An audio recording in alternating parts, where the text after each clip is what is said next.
Hello everyone, welcome to Economics by Vishwa and Arpita. So in this lecture series of UGC NET, आज हम next set of questions जो कि previous year 2019 में आ रखे हैं उसे आगे solve करेंगे. So the question is इसमें हमें match the following करना है. दो list दे रखी है. इसमें ये बताना है कि कौन सी theory कौन से economist ने दी थी. ठीक है. So इस question के अंदर आपको अगर पता होगा मोनोपोली पावर, आपने लर्नर्स इंडेक्स पढ़ा होगा तो आप ये फटाफट मैच कर सकते हैं आराम से कि ये किसने दिया है. ये आपको फटाफट आता है कि पता है आपको कि किसने दिया है. तो सी का फर्स्ट दो ऑप्शन हैं तो एक और ऑप्शन आपको बताना चाहिए. स्ट्रॉन्ग ऑर्डरिंग ऑफ प्रेफरेंस भी मैंने पिछली बार बताया था आपको, पाउल सिम्यूल्सन ने दिया है. ठीक है. और मैंने इससे पहले एक वीडियो भी बनाई थी जिसमें प्लांट सेल्स कर्व चेम्बरलिन में पढ़ाया था, तो ये भी आप फटाफट कर सकते हो. ठीक है. एंड क्वाज़र एंड जो बचा मार्शल का हो गया. ठीक है. So you can just mark it like that only. So first का सी मतलब third, this is correct. B का fourth which is also correct. C का फर्स्ट जो कि हमने कर लिया लर्नर्स, एंड डी का इज हमारा second which is Paul Samuelson ने दिया था. नेक्स्ट क्वेश्चन देखते हैं. सो नेक्स्ट क्वेश्चन जो है दैट इज़ हमारा M4 जो एलिमेंट है मनी सप्लाई का इन इंडियन इकोनॉमी, वो क्या है, इसमें क्या क्या चीज़ें हैं. फर्स्ट इज़ हमारा ब्रॉड मनी मतलब M3. ठीक है. इसमें all deposits with post office savings हो जाएगा तो हमारा इसमें M4 हो जाएगा ये. ठीक है. तो ब्रॉड मनी में ये ऐड होना चाहिए पोस्ट ऑफिस की जो सारी सेविंग्स हैं, तो हमारा M4 बन जाएगा. So first is a correct option जिसमें A और B दोनों हैं. ठीक है. नेक्स्ट क्वेश्चन देखते हैं. So the next question is, इससे पहले हमने फर्स्ट क्वेश्चन किया था जिसमें कुछ ₹30 पर यूनिट पे टैक्स लग रहा था, तो वो हमने स्पेसिफिक टैक्स बोला. जब स्पेसिफिक टैक्स और एड वैलोरम इकट्ठे होते हैं तो उसको हम बोलते हैं कंपाउंड टैरिफ. दोनों जब साथ में होंगे मतलब स्पेसिफिक टैक्स भी लग रहा है और एड वैलोरम मतलब कुछ परसेंटेज में कि 30% टैक्स लग रहा है, 20%. So that is ad valorem. तो जब ये दोनों होंगे then in that case it's a compound tariff. Next question की तरफ बढ़ते हैं. Next question is which among the following is a function of SEBI का कौन सा फंक्शन है. तो हमें पता है सेबी क्या करती है, प्राइमरी और सेकेंडरी सिक्योरिटी मार्केट्स के अंदर रेगुलेशन करती है. So that is SEBI. तो फोर्थ जो है is a correct option. Next option देखते हैं. Next question I mean. So इसमें आइडेंटिफाई करना which is not been use for unemployment estimation. अगर आप NSSO का जाके डेटा खोलोगे अनएम्प्लॉयमेंट का तो आपको दिखेगा डेली स्टेटस नज़र आता है, वहाँ वीकली नज़र आएगा कि क्या है स्टेटस अनएम्प्लॉयमेंट का, और यूजुअल प्रिंसिपल और सब्सिडरी स्टेटस भी नज़र आएगा. पर ऐसे नाम की कोई चीज़ नहीं होती. Monthly status, current monthly status नाम का कुछ भी नहीं होता. So this is a wrong thing. So यही पूछा था which is not used in unemployment estimation. So this is not used. Current monthly status जो है वो यूज़ नहीं होता. नेक्स्ट क्वेश्चन देखते हैं. So the next question is, इसमें हमें बेसिकली काउंट रेशो के बारे में बताना है. मतलब हेड काउंट रेशो क्या डिपिक्ट करता है, पॉवर्टी गैप रेशो क्या बताता है, हमारा स्क्वायर ऑफ पॉवर्टी गैप क्या बताता है, मल्टी डायमेंशनल पॉवर्टी इंडेक्स क्या होता है. तो अलग अलग चीज़ों के अलग अलग चीज़ें हैं. सो हेड काउंट रेशो की अगर बात होगी तो हमें एक्सटेंट ऑफ पॉवर्टी के बारे में बताता है. So this is the correct option. Poverty gap वो हमें डेप्थ बताता है. ठीक है. So this basically tells what is the depth of poverty. So this is the correct option. So this is basically हमारा हमने फर्स्ट दो अगर हमें पता है तो हम आराम से इसको कर सकते हैं. ठीक है. So this is only the thing that you have to just keep in mind and you can just do it.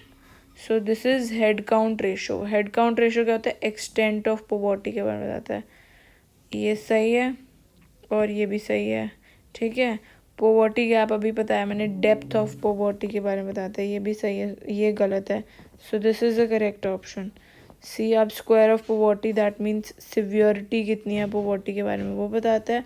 Multi dimensional poverty index is poverty as a deprivation, उसके बारे में बताता है।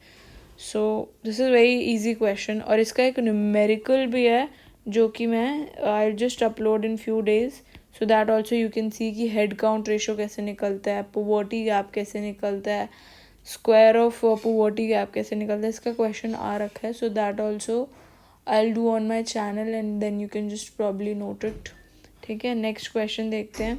सो नेक्स्ट क्वेश्चन इज, इसको हमें ascending sequence में लगाना है, in the correct sequence in ascending order.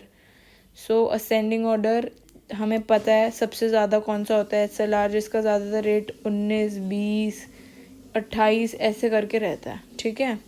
So it is usually that.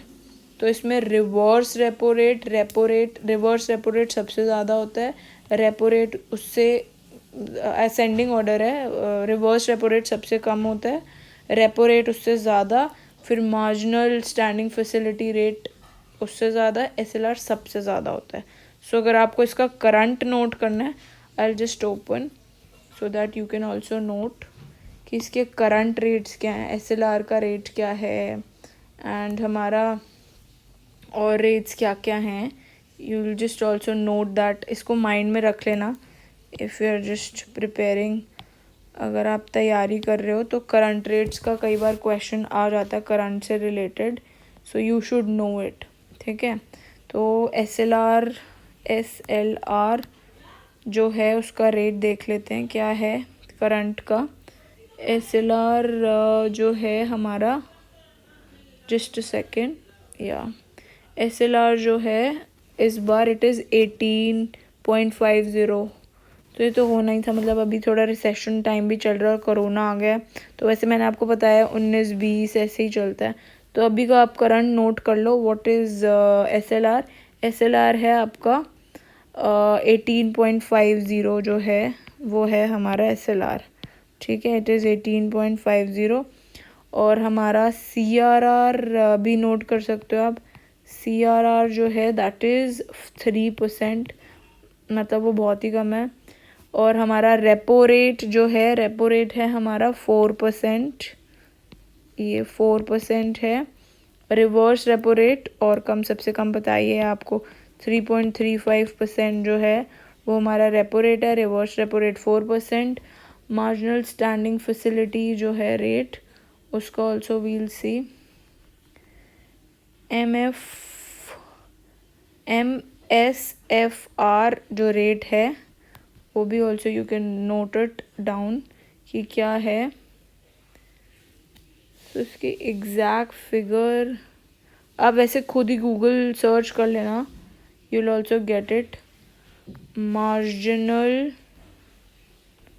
Standing facility rate, ठीक है। ये जो है rate is bagged 100 basis point, rate क्या है। So that, I mean, you can just search it, you will get it instead of wasting time and telling you what all are the rates. So आपको वैसे current पता होना चाहिए। Reverse repo rate ध्यान रखो, it is lowest 3.35, repo rate 4% और SLR हमारा क्या है 18.5% और CRR 3%, मतलब CRR और भी कम है, रिवर्स रेपो रेट से भी कम है। तो इसके अकॉर्डिंग अगर हम बनाएं अपनी प्रणाली, then it is CRR, reverse repo rate, marginal standing facility rate and then SLR, ठीक है। so this you can just note the flow कि क्या है flow। नेक्स्ट क्वेश्चन की तरफ बढ़ते हैं। नेक्स्ट क्वेश्चन इज़ हमारा डिक्की फ्यूलर यूनिट रूट टेस्ट कितनी बार हम लोग पढ़ चुके हैं, स्टेशनैलिटी को बताता है, ठीक है। ग्रैंडर क्या होता है, कैजुअलिटी को बताता है, ठीक है। बॉक्स जॉकिन फोरकास्टिंग के अंदर यूज़ होता है। ग्लेजर जो है, ये अगर आपने टेस्ट भी पढ़े हैं ना एक एक चैप्टर के अंदर, जो हमारे चैप्टर्स आ जाते हैं, heteroscedastic, classical linear regression model के जो हमारे लूप होल्स रह जाते हैं, तो that is only this. So Glejser test हमने पढ़ा है, वाइट टेस्ट, ग्लेजर टेस्ट, ठीक है. ग्रैंजर कैजुअलिटी में पढ़ते हैं. Dickey Fuller unit root test जिसमें हम देखते हैं कि स्टेशनरी है नहीं है तो हम डिफरेंशिएट करते हैं वंस ट्वाइस. SPSS पे अगर आपने किया होगा तो आपको पता होगा. और बॉक्स जॉकिन बचा फोरकास्टिंग के लिए यूज़ होता है, पता है, ठीक है. सो इसका भी आप देख लेना. This is third is the correct option. Third में A5 A4 वही है. So you can just match it, आप कर सकते हैं इसे, ठीक है. GST कब इंट्रोड्यूस हुआ था? 2017 में. इन चीज़ों को याद करने का पता है क्या होता है, आप अपना याद कर लो कि मैं कॉलेज में थी, क्या कर रही थी, 2017 था, क्या मेरा कॉलेज का फर्स्ट ईयर है, सेकेंड ईयर है, थर्ड ईयर है, मैं पास आउट हो गई थी, मैं ये कर रही थी, तब GST इंट्रोड्यूस हुआ था. उससे आपको याद रहेगा, ठीक है.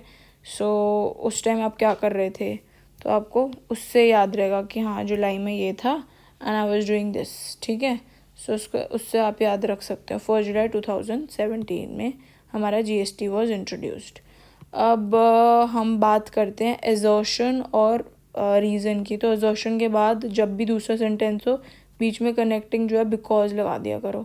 उससे क्या है फटाफट पता चल जाता है कि क्या हाँ ये रीज़न है नहीं है. दोनों करेक्ट हैं बट रीज़न नहीं है, दोनों करेक्ट हैं और रीज़न भी है, तो उससे फटाफट आप बता सकते हो, ठीक है.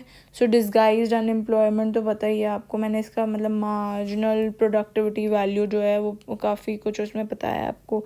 डिस्गाइज अनएम्प्लॉयमेंट जैसे एग्रीकल्चर में होती है, बंदों की रिक्वायरमेंट एक लैंड के अंदर 2-3 बंदों की रिक्वायरमेंट है, बस बंदे कितने लगा रखे हैं? 5 बंदे लगा रखे हैं. उससे क्या होगा? डिस्गाइज अनएम्प्लॉयमेंट मतलब फालतू में उनकी मार्जिनल प्रोडक्टिविटी ऑफ लेबर क्या है वहाँ पे 0 है बट उन्हें फालतू में लगा रखा है. तो ये रीज़न भी सही है और ये भी सही है, एजर्शन भी सही है.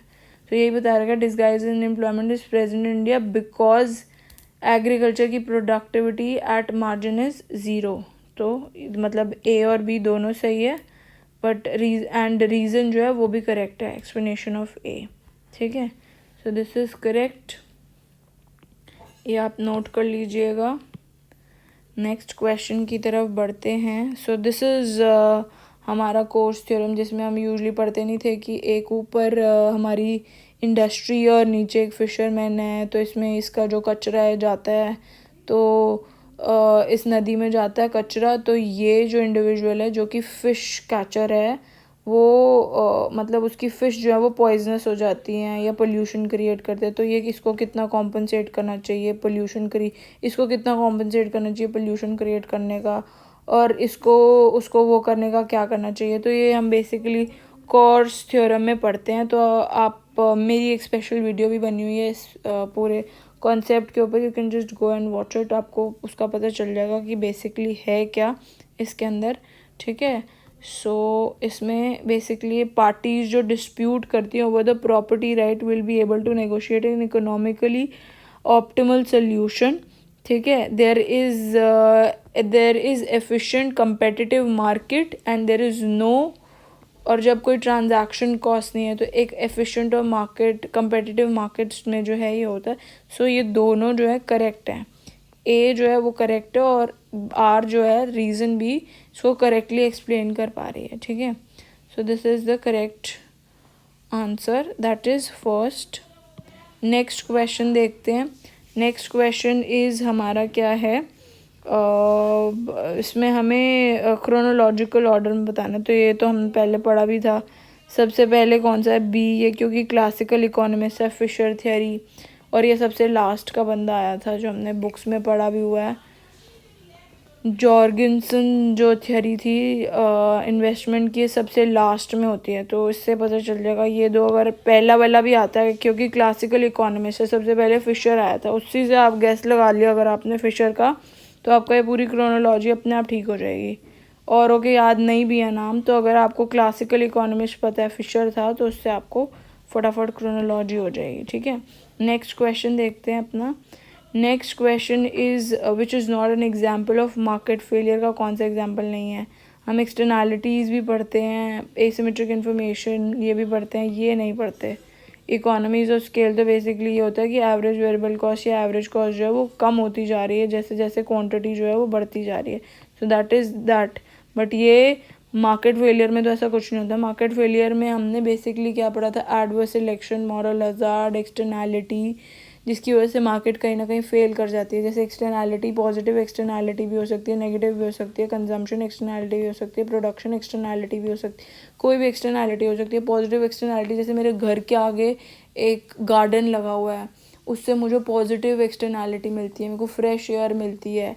यही मेरा पड़ोसी अगर सुबह उठ के ड्रम्स बजाना स्टार्ट कर दे तो वो नेगेटिव एक्सटर्नैलिटी हो जाएगी। ऐसी कंजम्पशन प्रोडक्शन एक्सटर्नैलिटी भी होती है।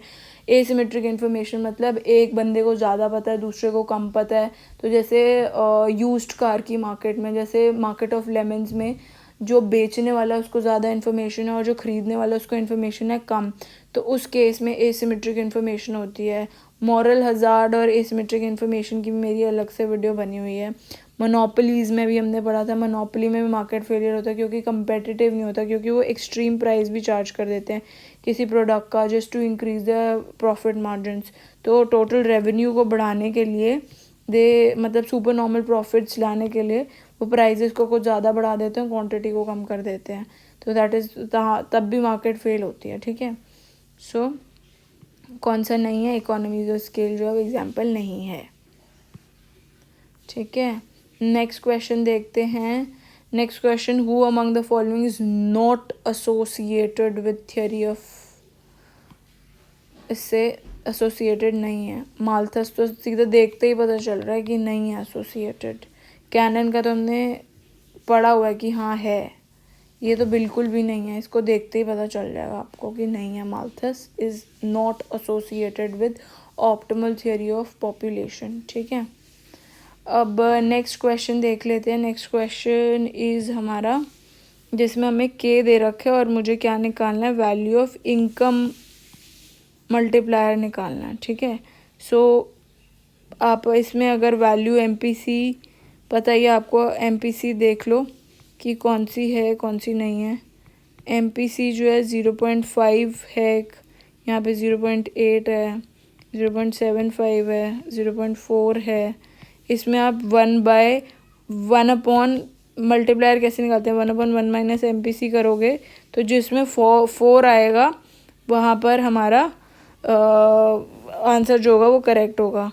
तो आप देखोगे सब में चेक करोगे तो थर्ड में आपको नज़र आएगा कि इट इज़ ट्रू, क्योंकि यहाँ पे आप एमपीसी हमने 0.75 लिया, 1/1 माइनस 0.75 किया तो 0.25 जो है उससे डिवाइड किया, दैट मीन्स 4 आ रहा है। So this is the correct option. ठीक है, सो ये करेक्ट ऑप्शन है। आई होप सारे क्वेश्चन अच्छे से समझ में आए होंगे। नेक्स्ट वीडियो के अंदर हम और जो आगे के क्वेश्चन हैं वो करेंगे। Stay tune for that. और अगर आपको मेरा काम पसंद आता है तो इन वीडियोस को प्लीज़ लाइक करें, शेयर करें और सब्सक्राइब करें। ऑल्सो इस वीडियो का जो पीडीएफ है, इसका जो लिंक है आपको मेरे टेलीग्राम चैनल पे मिल जाएगा। You can just go watch it. ठीक है, आप जाके इससे इसका पूरा जो मैंने सॉल्यूशंस बताए हैं वो आप जाके इसका एक्सेस ले सकते हैं ऑन माई टेलीग्राम चैनल। ठीक है, so yeah thanks for watching, bye bye.